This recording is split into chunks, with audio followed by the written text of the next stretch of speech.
आज हम आप लोगों को साइकोलॉजी नीट की सबसे पहली यूनिट है और उस पहली यूनिट में श्रीमद् भागवत गीता भागवत गीता के बारे में जो आपको पढ़ना है। Psychological thought in the Bhagavad Gita an eastern foundation of the psychology. तो इसमें पढ़ना क्या है? तो जो नीट के सिलेबस में है, हम लोग सबसे पहली भागवत गीता के बारे में आप लोग जानते होंगे।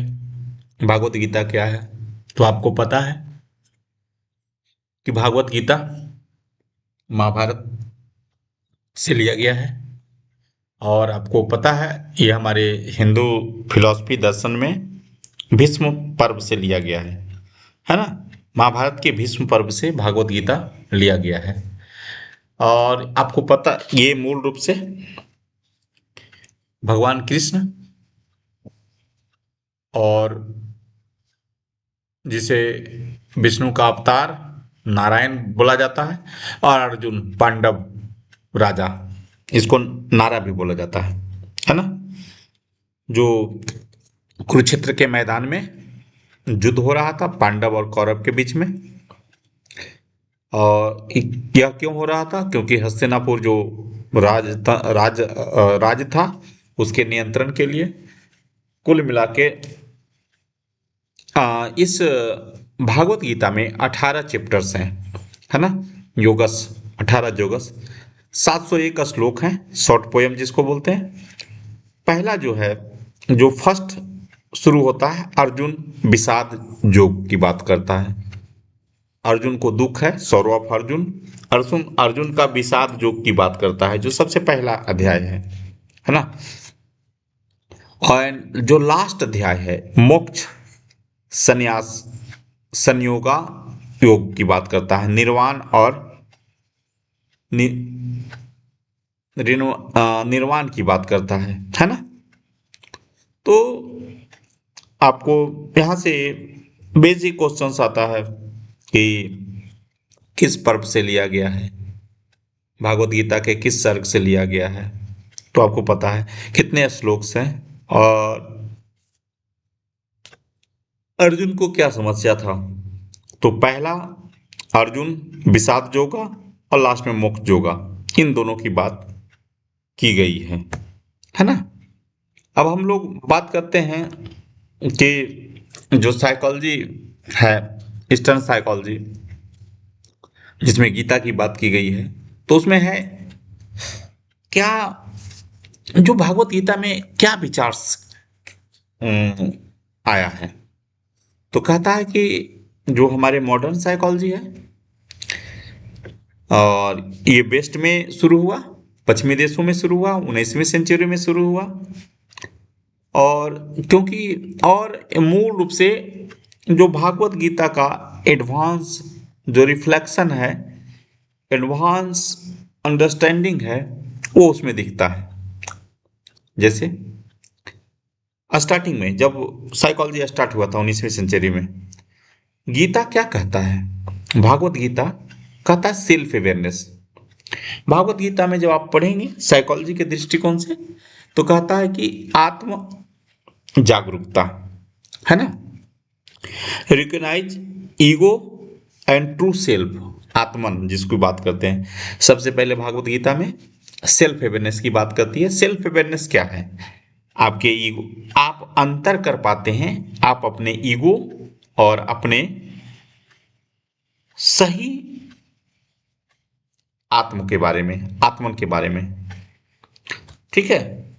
दूसरा है बिहेवियरल रेगुलेशन, व्यवहार का नियंत्रण, है ना। तो गीता क्या करती है? गाइड करता है इंडिविजुअल्स को नैतिकतापूर्ण और माइंडफुलनेस की बात करता है। आप जब माइंडफुलनेस होगा और नैतिकता के साथ माइंडफुलनेस होगा तो आपके व्यवहार रेगुलेशन होंगे। तो सेकेंड पार्ट जो ईस्टर्न साइकोलॉजी की बात करता है, गीता जो बात करती है, कहता है सेल्फ अवेयरनेस। सेल्फ अवेयरनेस में ईगो और ट्रू सेल्फ के बीच का, दोनों के बीच में अंतर कर पाता है, जिसको आत्मन और ईगो दोनों के बीच के अंतर कर पाता है। दूसरा है बिहेवियरल रेगुलेशन, जो व्यक्ति का नैतिकता के साथ माइंडफुलनेस जिन व्यवहारों में होगा उसकी नियंत्रण करता है।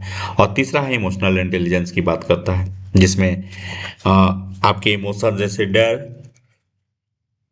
गुस्सा, इन सारी चीजों के साथ आपके डिटैचमेंट के साथ आपका लगाव होता है ना। और इनके साथ, इन गुस्से के साथ, विजडम के साथ, बुद्धिमानी के साथ दोनों के लगाव होते हैं। मतलब आपके गुस्सा, भय, इन सारी चीजों का डिटैचमेंट हो जाता है, इन सारी चीजों से आप विमुक्त हो जाते हैं और आपको बुद्धिमत्ता आ जाती है, आप में एक अलग गुण आ जाता है। तो मूल रूप से वेस्टर्न साइकोलॉजी, है ना, क्या कहा वेस्टर्न साइकोलॉजी, क्या कहा गीता, एक psychological relevance lie holistic perspective unlike western psychology which often focus on the mind Elon.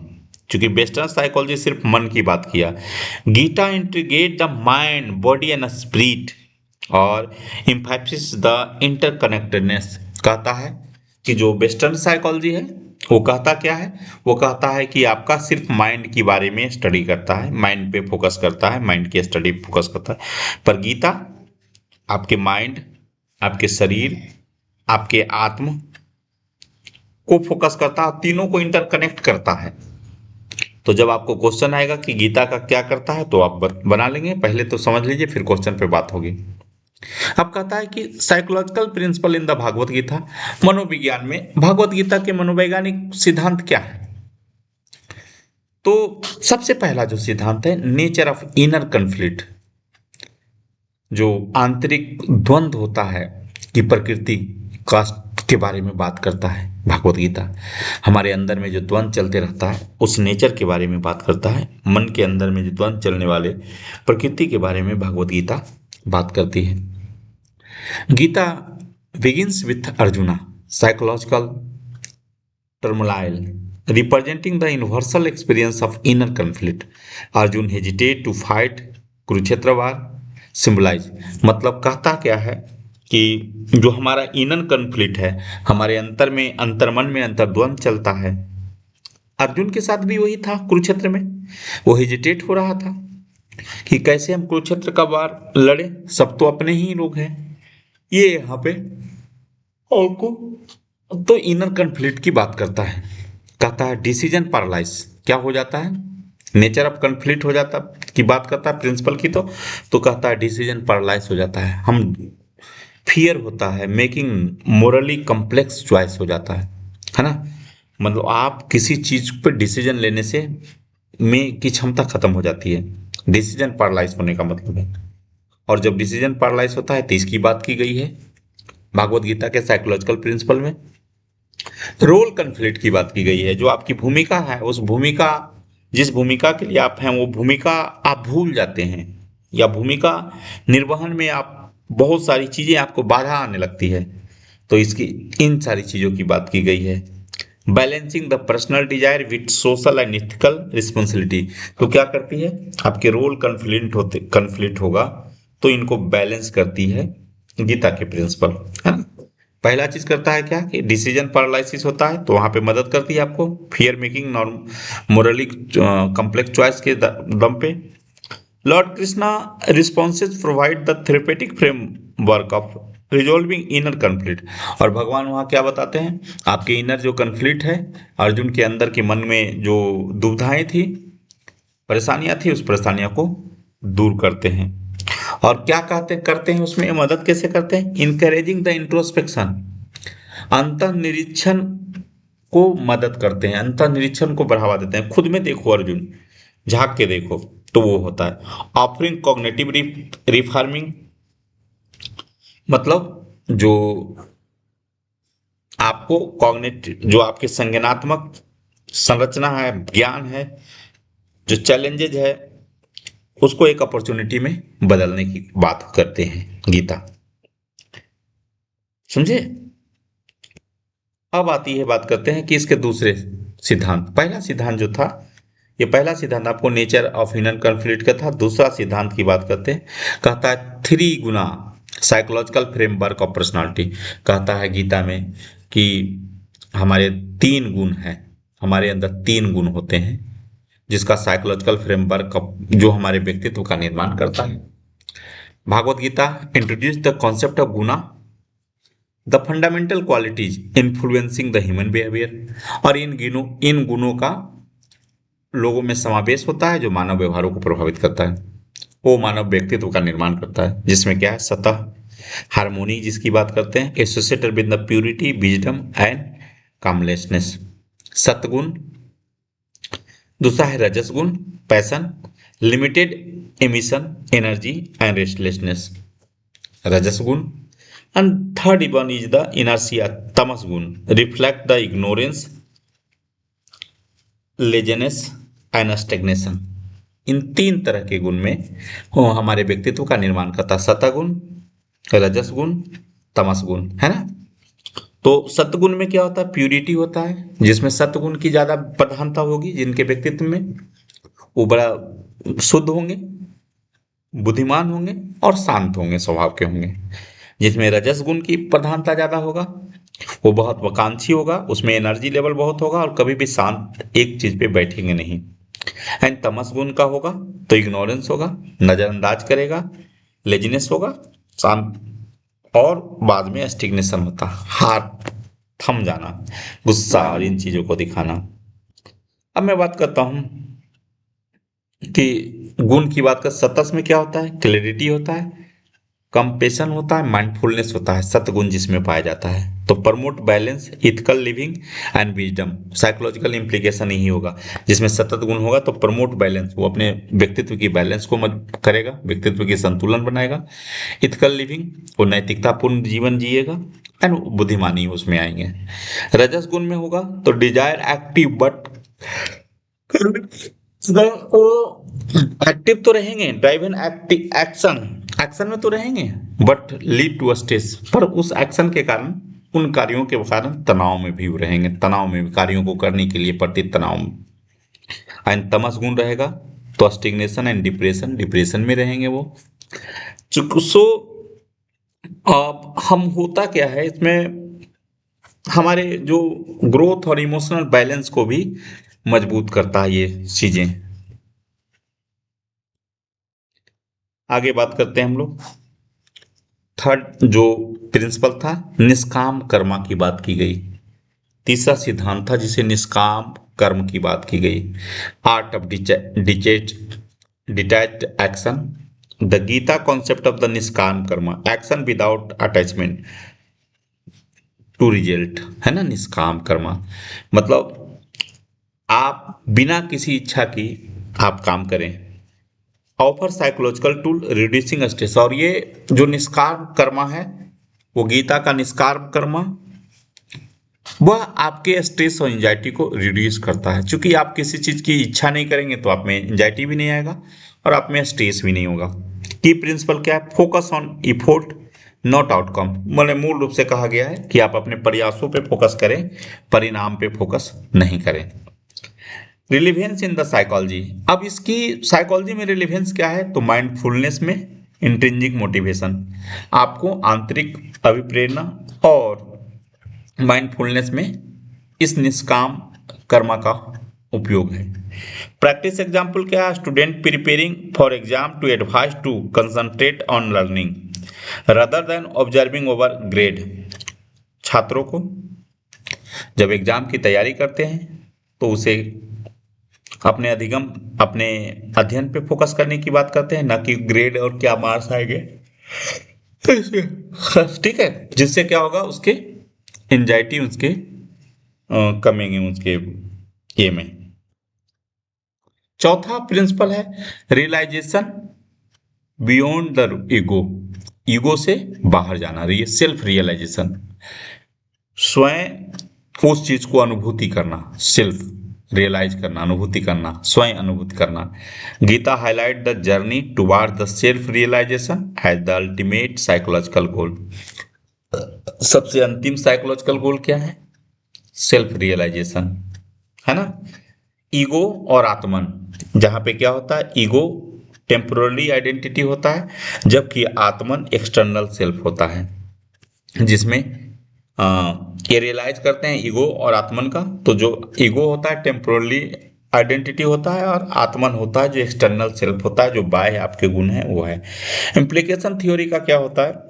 Encourage the individual ego driven concern से बात करते हैं, fostering deeper sense of the purpose and connection. आपको आपके अपने पर्पस के प्रति बहुत ही डीप सेंस को डेवलप करता है ना। और ये आपके मौसले का जो थ्योरी है, need hierarchy theory of need या नीड हेरारकी थ्योरी की बात करें तो वहाँ पे सेल्फ एक्चुअलाइजेशन जो आता है सबसे लास्ट का लेवल है, वह लेवल आपके सेल्फ रियलाइजेशन के इक्विवेलेंट है ना। तो इस तरह से हम लोग गीता की बात करते हैं। एक और है मेडिटेशन एंड माइंड कंट्रोल। आपको क्या है? Bhagavad Gita advocate the dhyana meditation as a tool for the mastering the mind. Mind को ठीक रखने के लिए, माइंड को व्यवस्थित रखने के लिए ध्यान की जरूरत है, मेडिटेशन की बात करता है भागवत गीता। इसके एडवोकेट करता है, भागवत गीता इसे एडवोकेट करता है, इसकी वकालत करती है ध्यान मेडिटेशन की। बेनिफिट क्या है? आपको फोकस को, किसी चीज पे फोकस करने को इन्हांस करता है, बढ़ाता है, आपके चिंता को कम करता है और इमोशनल स्टेबिलिटी लाता है। जब आप ध्यान करते हैं, मेडिटेशन करते हैं तो, है ना, मॉडर्न वैलिडेशन की बात होती है तो Gita have been integrated in the therapeutic approach mindfulness based stress reduction. और गीता के कारण ही, गीता से ही माइंडफुलनेस बेस्ड स्ट्रेस रिडक्शन की बात की गई। केवेट जिन ने 1990 में यह कॉन्सेप्ट मॉडर्न वैलिडेशन की कॉन्सेप्ट को दिया था। अब बात करते हैं कि benefit of meditation according to the Bhagavad Gita. Bhagavad Gita से मेडिटेशन में क्या बेनिफिट होता है? Emotional health, reduce stress and enhance calm cognitive function, improve focus and decision making बनाता है, and spiritual growth, fostering inner peace and awareness. ये आपके जो गीता के अनुसार benefit of meditation according to the Gita, Bhagavad Gita, है ना। तो आपके क्या होता है? इमोशनल हेल्थ के में क्या फायदा होता है? तो आपके तनाव को कम करता है और आपके में के अंदर शांति बढ़ाता है, मन के अंदर शांति। कॉग्निटिव फंक्शन में क्या करता है? आपके फोकस को इम्प्रूव करता है, कंसंट्रेशन को इम्प्रूव करता है और डिसीजन मेकिंग आपको बनाता है। एंड स्पिरिचुअल ग्रोथ की बात करते हैं तो आपके अंदर अंदर जो शांति है, मन के अंदर शांति को बढ़ाता है और जागरूकता पैदा करता है, आपको आपके अंदर सेल्फ जागरूकता, सेल्फ अवेयरनेस पैदा करता है। Bhagavad Gita relevance of modern modern psychology. Modern psychology के परिपेक्ष में क्या है? तो कहता है स्ट्रेस मैनेजमेंट। भागवत गीता मूल रूप से स्ट्रेस मैनेजमेंट की बात करती है, माइंडफुलनेस और स्ट्रेस मैनेजमेंट, है ना। दूसरा है इथिक डिसीजन मेकिंग, नैतिकतापूर्ण डिसीजन मेकिंग के लिए ये हमें शिक्षा देती है। और होलिस्टिक वेलबींग, और एक बेहतर जीवन, एक बेहतर फिजिकल, एक बेहतर व्यक्ति या एक बेहतर जीवन की बात करता है। बेसिक ऑफ गीता, गीता का बेसिक को समझिए। कहता है कि आप, हम लोग बात करते हैं first word in the Bhagavad Gita dharma. Bhagavad Gita का सबसे पहला शब्द है धर्म एंड लास्ट वर्ड ममा, ठीक है। ममा, धर्मा पहला शब्द एंड अंतिम शब्द है ममा। ममा धर्मा, मेरी ड्यूटी। ममा धर्मा का मतलब होता है मेरी duty, responsibility, right, ethics, moral, attitude, action, activity and so on. ये सारी चीजें व्यक्ति का। And some commentators recommended Gita is elaborate the dealing with the mama dharma। और गीता मेरा धर्म जैसे शब्दों को एलोबरेट करता है, के बारे में बताता है। पहला, द फर्स्ट चैप्टर में, पहला चैप्टर में क्या करता है? अर्जुन विषाद जोग है, जो क्या करता है? अर्जुन में एंजाइटी होता है, डर होता है, दुख होता है ना, गिल्टी होता है, और इनएक्शन उसको इनएक्टिव कर देता है ना, किचकिन कर देता है। दूसरी, जो अर्जुन को ये कर देता है जिसमें से I am your discipline guide help me, और फिर वह अर्जुन अपनी धनुष रख देता है, विपन गांडीव जिसको बोलता है, और कृष्ण की तरफ जो उसके सारथी हैं उधर हेल्प के लिए, गाइडेंस के लिए उधर देखता है। फिर क्या होता है, देखता है, यही है उसमें। अब थेरेपेटिक्स, अब जो साइकोथेरेपेटिक्स कंपोनेंट क्या है इसमें गीता में हमारे लिए, तो satisfactory pyramid personality of the patient, educate coping skill सिखाता है। Therapeutics trusted friend philosopher guide करता है। कैथेरेसिस एंड वेंटिलेशन होता है इसमें। कॉग्निटिव रेशनल इमोटिव अप्रोच है यूज होता है ना।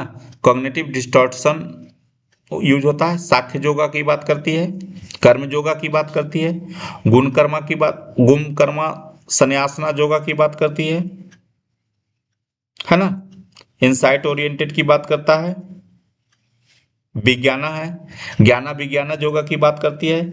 विश्व रूपम हाइप्नोसिस की बात करता है। विश्व रूपम संदर्श योग की बात करता है। ट्रस्ट की बात करता है। भक्ति योगा की बात करता है।